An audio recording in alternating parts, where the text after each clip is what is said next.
बिस्मिल्लाहिर्रहमानिर्रहीम, अस्सलामुअलैकुम। मैं हूं करामत मुग़ल और मेरे साथ हैं ईसा नकवी। नकवी साहब, सबको इंतज़ार था अमरीकी कांग्रेस में पाकिस्तानी इंतखाबात पर समाअत का। चंद घंटे पहले ये समाअत मुकम्मल हुई है और इस पर बांध बांध के तबसरे हो रहे हैं। तो एग्जैक्टली समाअत के दौरान क्या कुछ हुआ है? देखें, इस पे अता तारड़ साहब जो हैं वज़ीर इत्तलात, उन्होंने तो मिठाई भी खा ली है। ज़ाहिर है कि जिसको जितनी समझ आई, जिसने जितना उसको रीड किया, जिसने उसके जो मतलब निकालना था वो निकाला। कोई खुशी मना रहा है, कोई गम कर रहा है। पहले ज़रा देख लें कि एग्जैक्टली इस समाअत के दौरान हुआ क्या है।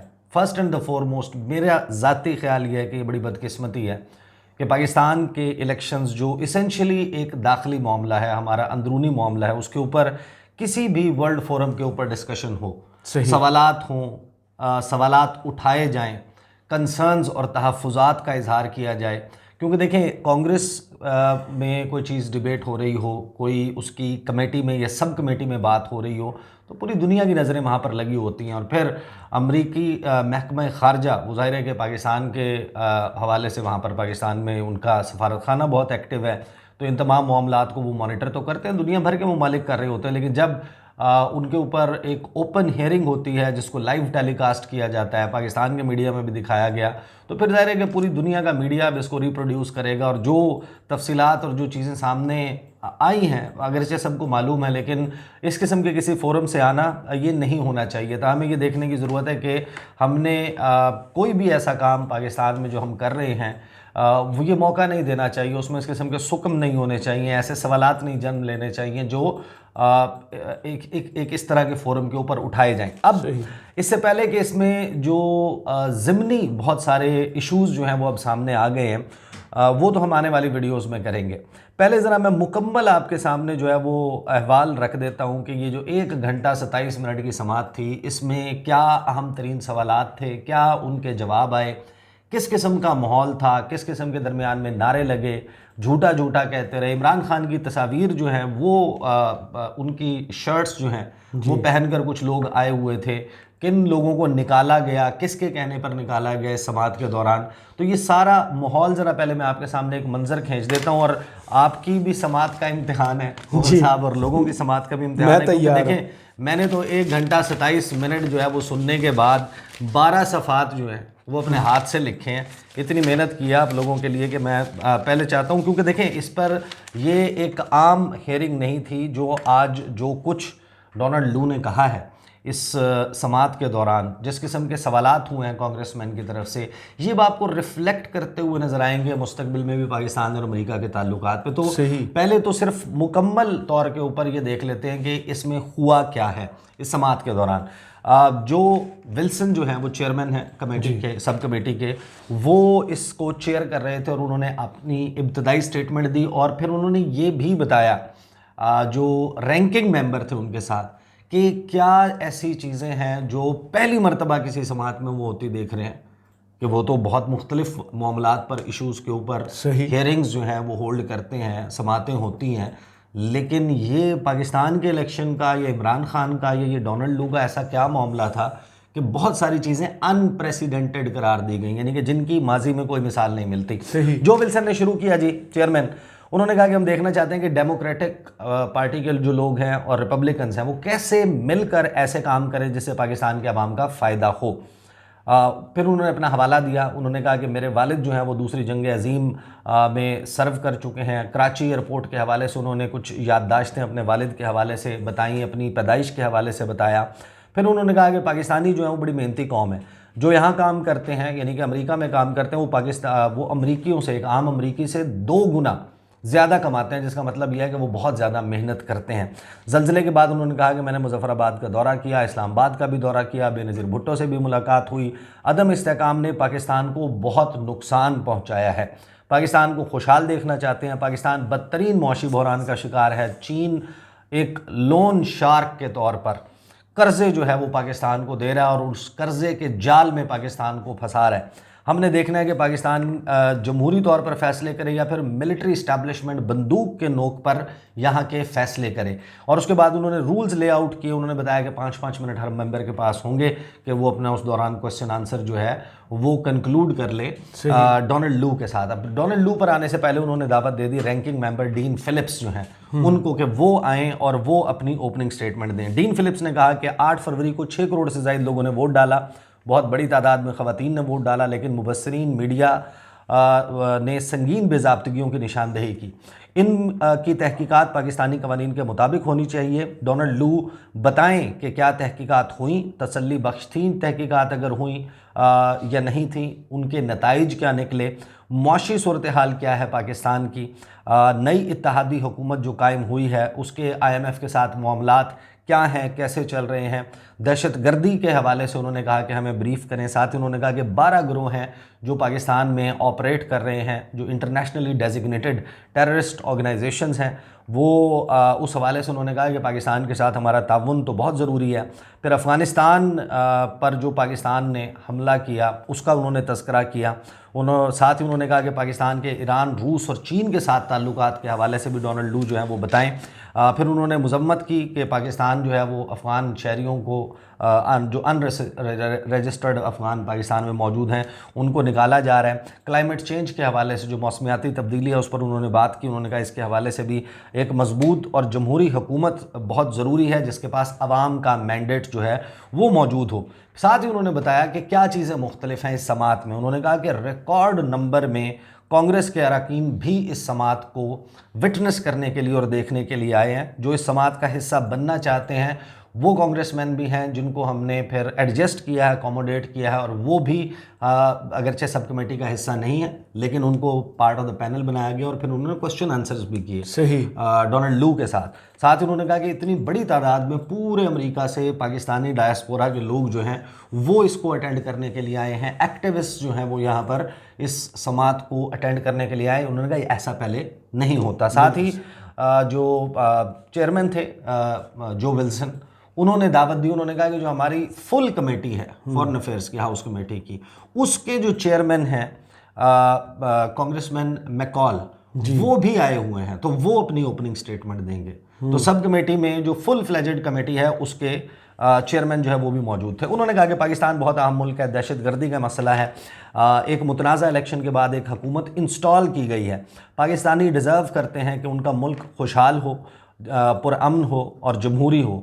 लोग तो इसलिए इसके लिए बाहर निकल आए और उन्होंने वोट डाले, लेकिन वेल डॉक्यूमेंटेड सबूत मौजूद हैं कि इलेक्शन में बेज़ाब्तगियाँ हुई, इंसानी हकूक़ की पामाली हुई, इंटरनेट बंद किया गया, रूल ऑफ लॉ होना चाहिए पाकिस्तान में।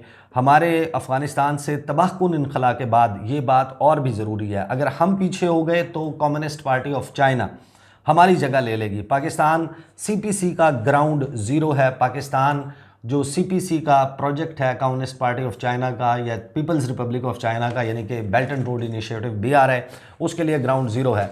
डोनाल्ड लू को कहा गया कि आप 5 मिनट में अपनी गुफ्तगू मुकम्मल कर लें, क्योंकि मैं डोनाल्ड लू के स्टेटमेंट के ऊपर हम एक वीडियो कर चुके हैं। मैं बड़ी तफसील के साथ बता चुका हूँ कि डोनाल्ड लू ने अपनी क्या रिटन रिप्लाई जमा करवाई थी, जो 3 हिस्सों पर मुश्तमिल थी। एक जिसमें उन्होंने बेज़ाब्तगियों की निशानदेही की, दूसरा उन्होंने इसके मस्बत पहलुओं की बात की, और तीसरा उन्होंने वे फॉरवर्ड और अपनी अप्रोच का बताया कि अमरीकी इंतज़ामिया पाकिस्तान की नई हुकूमत के साथ और आने वाले वक्तों में पाकिस्तान के साथ कैसे ताउन करेगी। तो आई नॉट रिपीट दैट। यहाँ पर उन्होंने जनाब अपनी वही बयान जो है वो पढ़कर सुनाया। उसमें 1-2 चीज़ें मुख्तलिफ थी। उन्होंने ग्रीन अलायंस नेट जो फ्रेमवर्क है पाकिस्तान और अमेरिका के दरमियान, इसके ऊपर मैं सेपरेटली वीडियो करूँगा। This has to be understood, बहुत इंपॉर्टेंट है ये क्या कर रहा है अमेरिका पाकिस्तान में। और अलकायदा और TTP का उन्होंने तज़किरा किया। जब वो पाकिस्तान के इलेक्शंस के हवाले से करामत मुगल साहब गुफ्तगू कर रहे थे और उन्होंने उस दौरान अपनी स्टेटमेंट्स में जो चीज़ें बोली इलेक्शंस के हवाले से और पाकिस्तान और अमेरिका के ताल्लुकात के हवाले से, तो हैरान कुन तौर पर जो कमेटी है उसमें आवाज़ें जो हैं वो बुलंद होना शुरू हो गई और डोनाल्ड लू को के ऊपर कम से कम 3 ऐसे लोग थे जिन्होंने उनको झूठ बोलने के ऊपर पकड़ा, और यानी कि उनका मौक़िफ़ ये था कि ये गलत बयानी से काम ले रहे हैं। लाए लाए लाए की आवाज़ें आने लग गई कि झूठ है, लायर लायर लायर, ये झूठा है। इस तरह की बातें होने लगी। तो जो रिप्रेजेंटेटिव जो विल्सन हैं वो दोबारा जनाब उन्होंने माइक संभाल लिया। उन्होंने कहा कि पहला सवाल उन्होंने किया, उन्होंने कहा कि जो पीपल्स रिपब्लिक ऑफ चाइना है वो क्या कर रहा है पाकिस्तान में, और पाकिस्तान के उसके साथ किस किस्म के ताल्लुकात हैं, और हमारी क्या अहम तरीन तरजीहात हैं अमेरिका की। उस पर जो डोनाल्ड लू हैं उन्होंने कहा कि इन्फ्लेक्शन पॉइंट है इस वक्त पाकिस्तान और अमेरिका के ताल्लुकात का, यानी कि वो मोड़ है जहाँ से ताल्लुकात जो हैं वो तब्दील हो रहे हैं या हो सकते हैं। उन्होंने कहा अभी मैं दूसरे पेज पे पहुँचा, मैं हैरान हूँ यार 10 मिनट हो गए हैं, पता नहीं ये मैं 12 सफ़ात कब तक मुकम्मल करूँगा। बहरहाल जो समझना चाहते हैं वो जुड़े रहें, उनको पता चल जाएगा कि क्या इस हियरिंग में मुकम्मल तौर पर हुआ, और फिर इसके जो चीदा और अहम तरीन पहलू उनके ऊपर एनालिसिस जो है वो बाद में रखेंगे। तो उसके ऊपर डोनाल्ड लू ने कहा कि इन्फ्लेक्शन पॉइंट है पाकिस्तान और अमेरिका के ताल्लुकात में। पाकिस्तान जो है वो अफ़गानिस्तान की वजह से बहुत मुतासर हुआ। वक्त आ गया है कि पाकिस्तान की शराइत पर, पाकिस्तान की टर्म्स पर पाकिस्तान के साथ ताल्लुकात हों। फिर उन्होंने खैबर पख्तूनख्वा और बलूचिस्तान में बदतरीन जो दहशतगर्दी के वाक़यात हैं उनका तज़किरा किया। साथ ही उन्होंने कहा कि अफ़गानिस्तान पाकिस्तान के ख़िलाफ़ अपनी सरज़मीन इस्तेमाल ना होने दे। एक फ़ाल मईशत के बग़ैर ये सब कुछ मुमकिन नहीं है कि पाकिस्तान इस सब के ऊपर काबू पा ले। जो विल्सन ने उनसे बड़ा पॉइंटेड क्वेश्चन किया। उन्होंने कहा कि आप ये बताएं कि इमरान खान की जो हुकूमत हटी थी पाकिस्तान में, उसके हवाले से साजिश की बात की जाती है, तो क्या ये साजिश हुई थी? तो डोनाल्ड लू मुकम्मल तौर के ऊपर उन्होंने इससे इनकार किया। अच्छा, बहुत सारे लोग जो हैं वो पता नहीं क्या तवक्को लगा के बैठे थे। मैंने तो कहा भाई देखें, उनकी स्टेटेड पोजीशन है 2 साल से। डोनाल्ड लू के बिहाफ पर अमरीकी महकमा खारजा मुसलसल इमरान खान के बयानिए की नफ़ी करता है, उससे इनकार करता है। तो कोई नई बात तो नहीं होनी थी, उन्होंने यही स्टेटमेंट देनी थी। बट द मोमेंट डोनाल्ड लू सेड कि ये झूठ है, कॉन्स्पिरेसी थियरी है, जब जैसे ही उन्होंने ये बात की तो दोबारा ये झूठ है, मुकम्मल झूठ है, ये आवाज़ें आना शुरू हो चुकी। झूठा झूठा के नारे लग गए। इमरान खान की तस्वीरें जो हैं वो डोनाल्ड लू के बैकग्राउंड में विजिबल थी।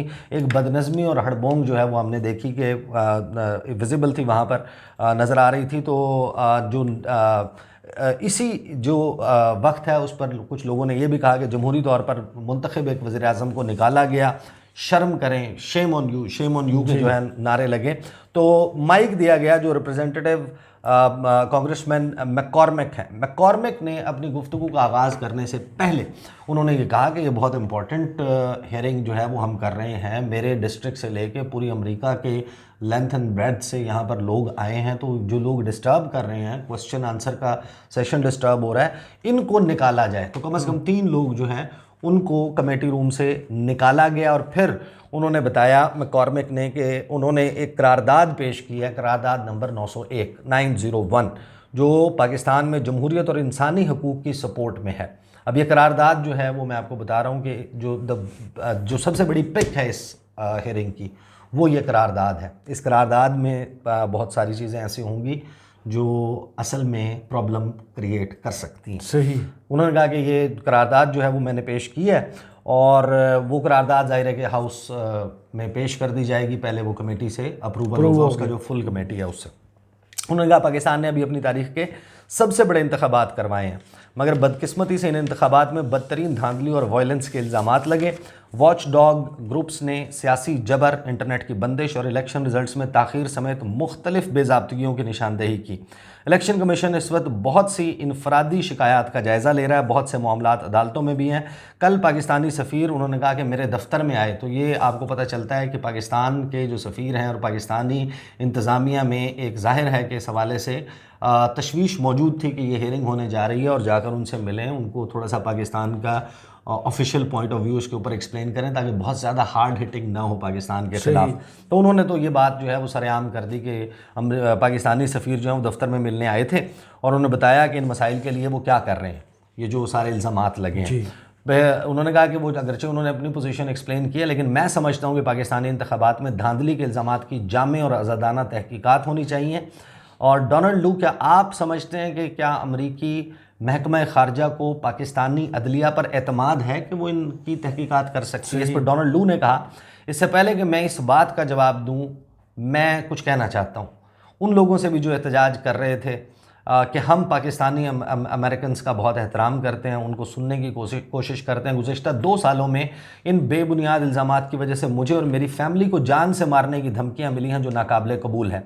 इलेक्शन कमीशन ने माजी में बहुत से, फिर उन्होंने सवाल का जवाब देना शुरू कर दिया। उन्होंने कहा कि इलेक्शन कमीशन ने माजी में बहुत से हल्कों में दोबारा इंतखाबात के अहकामात दिए हैं।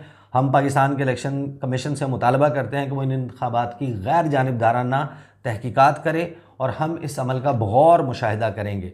वो करते हैं या नहीं, ये पाकिस्तान के अवाम पर मुनहसर है कि वो यकीनी बनाएं कि उनके इदारे आइन के मुताबिक काम कर रहे हैं। उसके बाद कांग्रेसमैन मैकेथी मैनिंग, उनको माइक दिया गया और उन्होंने ख़वातीन के हवाले से सवालात किए, ख़वातीन की पार्टिसिपेशन वगैरह जो इसमें इलेक्शंस में थी और अदरवाइज सोसाइटी में।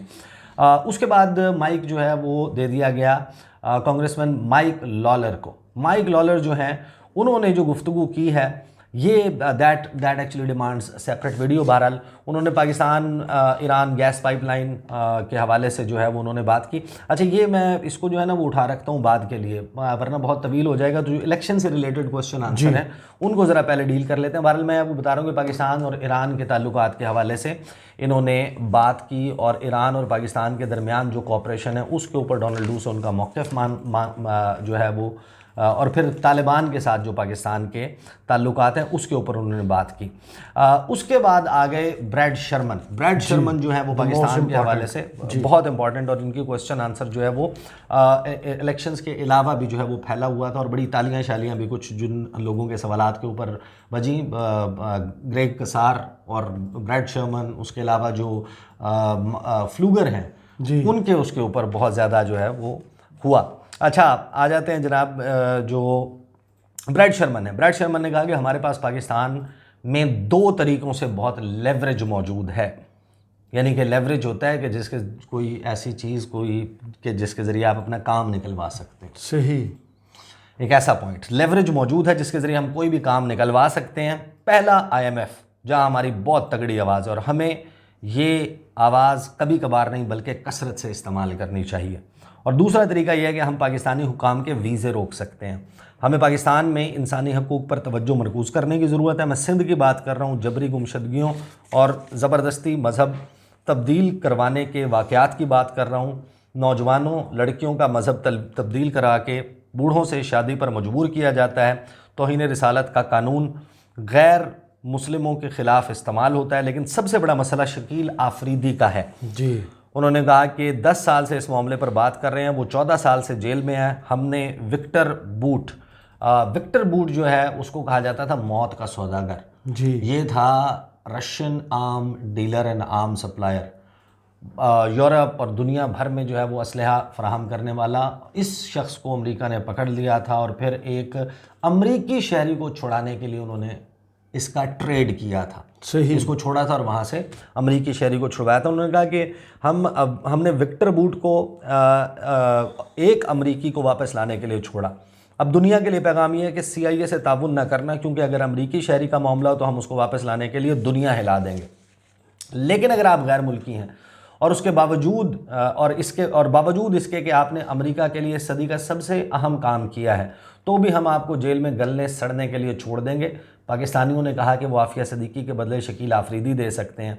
आफिया सिद्दीकी ने किसी अमरीकी को नहीं मारा, कोशिश ज़रूर की मारने की। जेल में तो होना चाहिए आफिया सिद्दीकी को, लेकिन अब वो शायद इनकैपेसिटेट हो चुकी हैं, यानी कि कुछ किसी चीज़ के काबिल नहीं रही। यानी कि मेरा ख्याल है कि वो उनकी जिस्मानी और जहनी हालत के हवाले से तबसरा कर रहे हैं।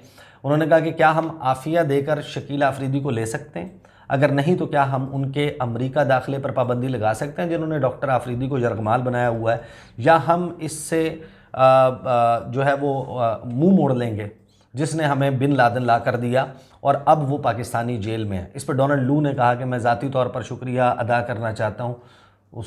तो ब्रैड शर्मन जो है ना वो उकता गए कि ये मेरे सवालात, ये 5 मिनट ही हैं मेरे पास, तो ये क्या कर रहे हैं। उन्होंने कहा कि आपके पास 10 सेकंड हैं, आफिया के बदले आफरीदी, हाँ या ना। डोनाल्ड लू ने कहा मिस्टर शर्मन, मैं इस पोस्ट पर 2.5 साल से काम कर रहा हूँ, मैंने किसी पाकिस्तानी ऑफिशियल से ऐसा कुछ नहीं सुना। ये मामला मेरे साथ एक मरतबा भी नहीं उठाया गया से आफिया सिद्दीकी का। हालांकि ये दावा शहबाज शरीफ और उनकी इंतज़ामिया करती रही है कि हमने आफिया सिद्दीकी का मामला उठाया। हमने आफिया सिद्दीकी का मामला टेकअप किया, पीपल्स पार्टी कहती रही, नून लीग कहती रही। अभी जो recent press release prime minister office ने जारी की है उसमें उन्होंने कहा कि आफिया सिद्दीकी का मामला अमरीकी सफ़ीर से उठाया, तो वो तो मुकर गया, वो तो कहते हैं हमारे साथ तो उन्होंने कभी बात ही नहीं की आफिया सिद्दीकी की 2.5 साल से। सही। उससे पहले उन्होंने कहा कि इस पे जो है वो उन्होंने कहा कि शर्मन ने कि उन्होंने मेरे से बात की, आपसे पहले वालों से बात की, महकमा खारजा से बात की, यानी कि पहले, लेकिन आपने उसके लिए कुछ नहीं किया जिसने बिन लादेन पकड़ने में मदद की। चलें आगे चलते हैं। एग्जिट कंट्रोल लिस्ट है, सैकड़ों अमरीकी शहरियों को पाकिस्तान से जाने की इजाज़त नहीं है। क्या हम उन्हें भी वैसे ही ट्रीट करेंगे जैसे रूस और दीगर जगहों पर फंसे अमरीकियों की तरह डील करेंगे? उन पर कोई चार्ज भी नहीं है, मगर डोनाल्ड लू ने कहा कि हम हर दिन पाकिस्तान में मौजूद अमरीकी शहरियों के लिए काम कर रहे हैं। ऐसे कवानीन हैं जिनके तहत अमरीकी शहरियों पर गैर ज़रूरी पाबंदियाँ लगी हैं। बहुत लेकिन हमारा जो सक्सेस रेट है, पॉजिटिव रिकॉर्ड है उसका, कि हम अमरीकियों को रिलीफ दिलवाने में कामयाब हुए हैं। इस पर ब्रैड शर्मन ने कहा कि सैकड़ों अभी भी वहीं हैं और IMF से कर्जा मिल गया इस दौरान, और हम टॉप पाकिस्तानी जनरल्स को अमेरिका के दौरों की इजाज़त दे रहे हैं जब अमरीकी शहरी पाकिस्तान से बाहर नहीं जा सकते। ब्रैड शर्मन ने आगे कहा कि नताइज इकट्ठा करने का निज़ाम, PTI का निशान ले लिया गया, बल्ला लिया गया, फिर बल्लेबाज पर भी पाबंदी लग गई। पहले भी पाकिस्तानी इंतखाबात में बेकायदगियाँ हुई हैं, मगर इस मरतबा तो हद ही हो गई है। तो उन्होंने कहा, और पाकिस्तानी सफीर ने कहा कि पाकिस्तान की अदलिया ऐसे ही काम करती है।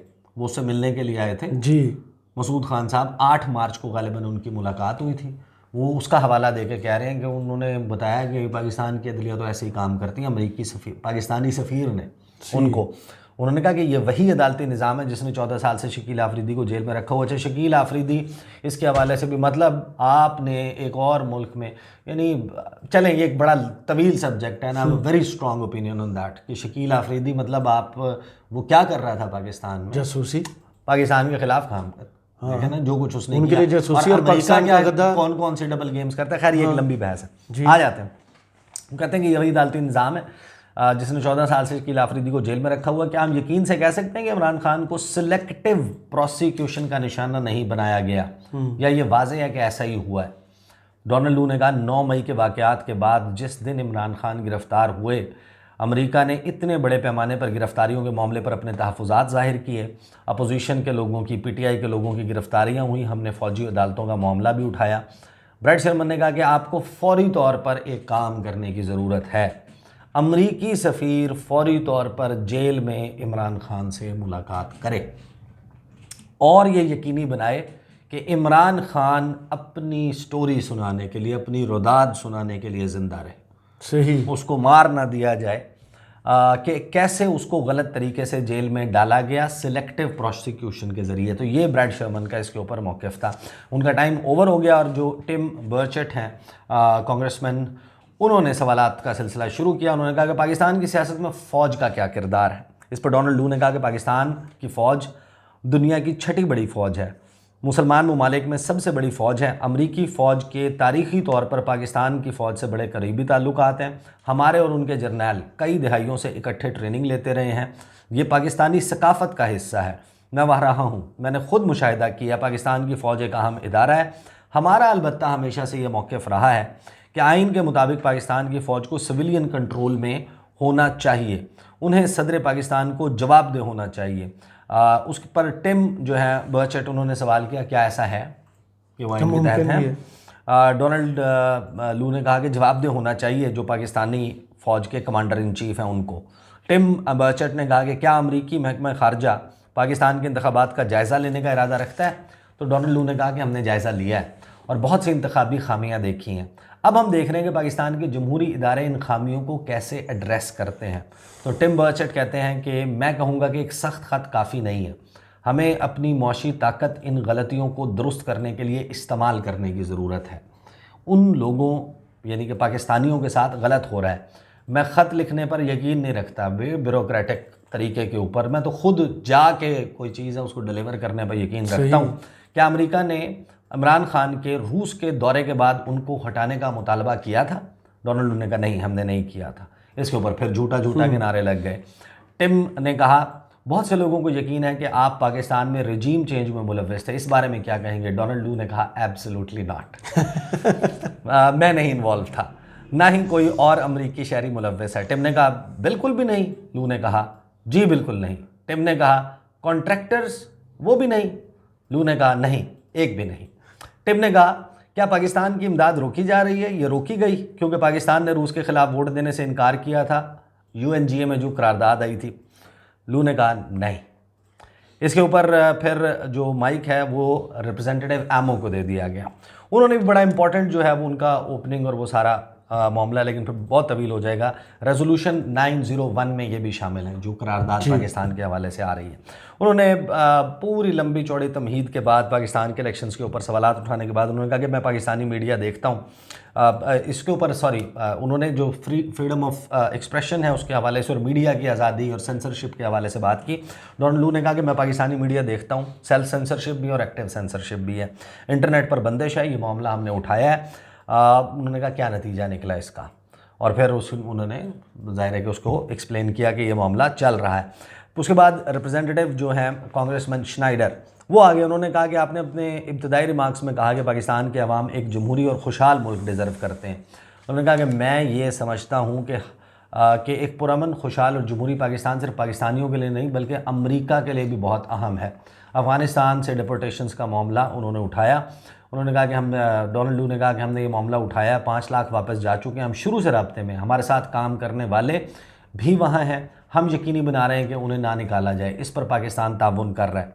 फिर पाकिस्तान और ईरान के ताल्लुकात के हवाले से बात हुई।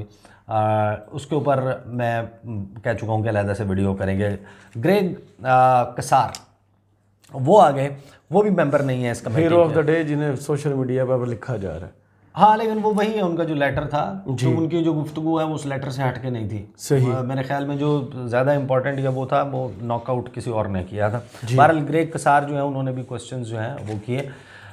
PTI वाले कह रहे हैं उनको कि वो हीरो ऑफ द डे है। उन्होंने कहा कि मैंने और 30 कॉलीग्स ने मिलकर एक ख़त लिखा धांधली के हवाले से मुस्तनद इल्ज़ामात की बुनियाद पर, कहा कि इंतज़ामिया बाइडन इंतज़ामिया नई हुकूमत को उस वक्त तक तस्लीम ना करे जब तक एक मुस्तनद और शफाफ तहकीकात ना हो जाए। मुझे पता है कि अमरीकी सफारत खाने ने मुबारकबाद दे दी है, लेकिन अभी तक महकमा खारजा का बयान नहीं देखा। तो क्या अमेरिका ने सरकारी तौर पर नई पाकिस्तानी हुकूमत को तस्लीम किया है? नहीं किया है। डोनाल्ड लू ने कहा कि हम जा कर तस्लीम करने या ना करने का काम नहीं करते। हाँ, हम ये देखते हैं कि किसी हुकूमत के साथ एंगेज करना है या नहीं। आपने हमारे सफ़ीर को देख लिया होगा, हम इस हुकूमत के साथ हर इंटरेक्शन में इलेक्शन अकाउंटेबिलिटी की बात कर रहे हैं। आपका ख़त बहुत अहम है। ये ज़रूरी है कि पाकिस्तानी हुकूमत और अवाम सिर्फ महकमा खारजा नहीं बल्कि कांग्रेस अरकान को भी बात करता देखें। इंतज़ामिया आपके ख़त के ज़्यादातर नुकात से मुत्तफ़िक है। हम आपकी सिफारिशात पर अमल दरामद कर रहे हैं। हमने पब्लिकली और प्राइवेटली कह दिया है कि हम शफाफ मुस्तनद तहकीकात देखना चाहते हैं। हमने इतने बड़े पैमाने पर गिरफ्तारियों का मामला भी उठाया है और कहा है कि वाज़ेह और दो टोक अंदाज में आम शहरियों का मिलिट्री ट्रायल नहीं होना चाहिए। 9 मई के बाद किसी तौर पर भी ये जो मामला है ये बैनुल अक़वामी अक़दार के मुताबिक नहीं है। उस पर ग्रेग कसार जो है उन्होंने कहा जब वेनेज़ुएला का मामला आता है इलेक्शंस का, दीगर जगहों के ऊपर आता है, तो वहाँ पर तो अमेरिका बड़े वाज़ेह अंदाज में बात करता है इंतखाबी धांधलियों के मुतल्लिक। उनको आप कैसे डील करते हैं इस पर हम अलहदा से बात कर सकते हैं, लेकिन हम देख रहे हैं कि जब पाकिस्तान में इलेक्शन धांधली की बात हुई तो आप मुबहम सी बात करते हैं। मैं मुतालबा करता हूँ कि वाज़ेह अंदाज में बात करें जैसे दीगर मुल्कों के बारे में बात करते हैं। लेकिन मैं खुश हूँ कि आपने कहा कि इट इज़ नॉट ओके कि सहाफ़ियों को जेल में डाला जाए, ट्विटर बंद हो। अब जब मुस्तनद इल्ज़ामात हैं कि फ़्रॉड हुआ, धांधली हुई, क्या आपको एतमाद है इस हुकूमत के पास जमहूरी लेजिटिमेसी मौजूद है पाकिस्तानी और अमरीकी मफाद में? डोनाल्ड लू कहते हैं सर पाकिस्तान का मौशी और सियासी इस्तेहकाम अमरीका के लिए अहम है। उस पर कसार कहते हैं कि वक्त कम है, ज़रा जल्दी करें, मैंने और क्वेश्चंस भी करने हैं। और ये भी बता दें कि आपकी राय है कि डेमोक्रेटिक लेजिटिमेसी होगी इस हुकूमत के पास या इस पर तहफ़्फ़ुज़ात हैं। उस पर डोनाल्ड लू ने कहा कि इलेक्शन कमीशन में प्रोसेस चल रहा है। कसार ने कहा पाकिस्तान के लिए ज़्यादातर सिक्योरिटी इमदाद मुअत्तल है 2018 से। हाल ही में पाकिस्तानी सफ़ीर ने कहा कि वो इस हवाले से फ़ैसले के मुंतज़िर हैं कि अमेरिका पाकिस्तान के लिए मिलिट्री सेल्स और फाइनेंसिंग बढ़ाए। क्या इस हवाले से बढ़ाने पर बातचीत चल रही है? डोनाल्ड लू ने कहा नहीं, लार्ज स्केल इंक्रीज़ के लिए बात नहीं हो रही। कसार ने कहा कि हम $10 लाख की इमदाद दे चुके हैं। क्या महकमा खारजा यकीनी बना रहा है कि हम जो इमदाद भेजते हैं वो इन पामालियों के लिए इस्तेमाल ना हो जिनकी आपने निशानदेही की? डोनाल्ड लू ने कहा एब्सोल्युटली हम ये करते हैं। हम बहुत बारीकबीनी से देखते हैं कि हमारी इमदाद कहाँ इस्तेमाल होती है। मसलन F-16 तैयारे हर दिन अमेरिका की सिक्योरिटी टीम्स उनके इस्तेमाल का जायज़ा ले रही होती हैं। कसार ने कहा कि अमेरिका ने ऐसे मिलिट्री यूनिट्स की निशानदेही की है जो अमेरिकी इमदाद के काबिल नहीं हैं। डोनाल्ड लू ने कहा यस, उन्होंने कहा शुक्रिया, और उसके बाद ये यकीनी बनाएं कि इलेक्शन की तहकीकात हों, लोग जेलों से बाहर निकलें, क्योंकि ये हमारे मफाद में है। लातीनी अमेरिका में हमने मिलिट्री के साथ ताल्लुक़ को जमहूरी ताल्लुक़ पर फोकियत दी, और जब वहाँ पर कोई फ़ायदा नहीं हुआ तो पाकिस्तान में भी इसका कोई फ़ायदा नहीं होगा। उसके बाद रिप्रेजेंटेटिव फ्लूगर जो हैं वो आए, वो भी मेंबर ऑफ़ द कमेटी नहीं है।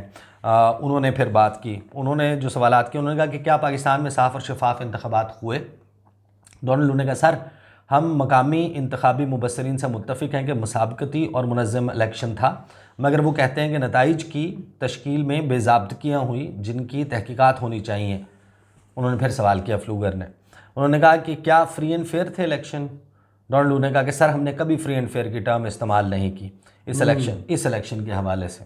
फ्लूगर ने कहा कि तो किस हद तक मदाखलत हुई इंतखाबात में। लू ने कहा सर, मैंने कहा है कि हम इलेक्शन से पहले माहौल पर शदीद तहफ़्फ़ुज़ात हैं, वायलेंस पर, दहशतगर्दी पर, पॉलिटिकल वायलेंस पर। हमने इनफरादी और सियासी जमातों के उम्मीदवारों के रजिस्टर ना होने पर तहफ़्फ़ुज़ात का इजहार किया है। गिरफ़्तारियों, अपोजिशन के लोगों की गिरफ़्तारियों, इंटरनेट की बंदिश, सेंसरशिप, सहाफ़ियों पर दबाव, इन तमाम के ऊपर तहफ़्फ़ुज़ात का इजहार किया। तो रिप्रेजेंटेटिव फ्लूगर कहते हैं ये चीज़ें अगर ना होती तो क्या इंतखाबात के नताइज मुख्तलिफ होते। उस पर डोनाल्ड लू ने कहा कि ये बहुत अहम सवाल है, और जवाब यह है कि इलेक्शन कमीशन में ये बेज़ाब्तियाँ साबित हो जाएं तो उन्हें इन हलकों में दोबारा इंतखाबात करवाने चाहिए जहाँ मदाखलत हुई। ऐसे ही पाकिस्तानी लोगों को पता चलेगा कि ये कि क्या हुआ। ये अनलाइकली है कि अमरीकी सफारतकार को इल्म हो के नताइज क्या होते, लेकिन वो नताइज आ जाएंगे अगर इलेक्शन कमीशन दोबारा इलेक्शन करवा दे उन हलकों में। उसके ऊपर फ्लूगर ने कहा अमरीकी महकमा खारजा इस हवाले से क्या कर रहा है कि इलेक्शन कमीशन ये सब कुछ करे। तो डोनाल्ड लू ने कहा कि हमने पब्लिकली और प्राइवेटली कहा है, सिर्फ हमने नहीं बल्कि पाकिस्तान के तमाम पार्टनर्स चाहते हैं कि दयानतदारी से इलेक्शन का इनकाद होना चाहिए। तो उन्होंने पूछा कि तो क्या तहकीकात होनी चाहिए। डोनाल्ड लू ने कहा जी।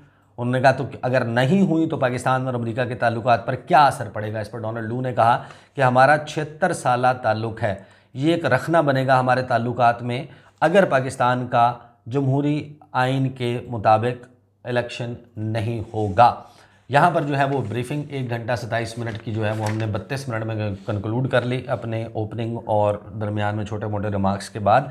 शुक्रिया अदा किया जो विल्सन हैं, कमेटी के चेयरमैन हैं, उन्होंने सवालात और जवाबात के ऊपर शुक्रिया अदा किया, और उन्होंने कहा कि जो कमेटी के मेंबर्स हैं उनके मज़ीद सवालात भी हो सकते हैं और रूल्स के मुताबिक वो अगले 5 दिन में तहरीरी तौर पर जमा करवाए जा सकते हैं। और उसके बाद उन्होंने ये मीटिंग एंड कर दी। दिस कंक्लूड्स 1 घंटा 27 मिनट की जो ये टोटल समात थी। इस समात का अहवाल आपने सुन लिया। अब इसमें बहुत सारे सवालात आपके जहन में भी मौजूद होंगे, बहुत सारी चीज़ें मैंने भी नोट की हैं।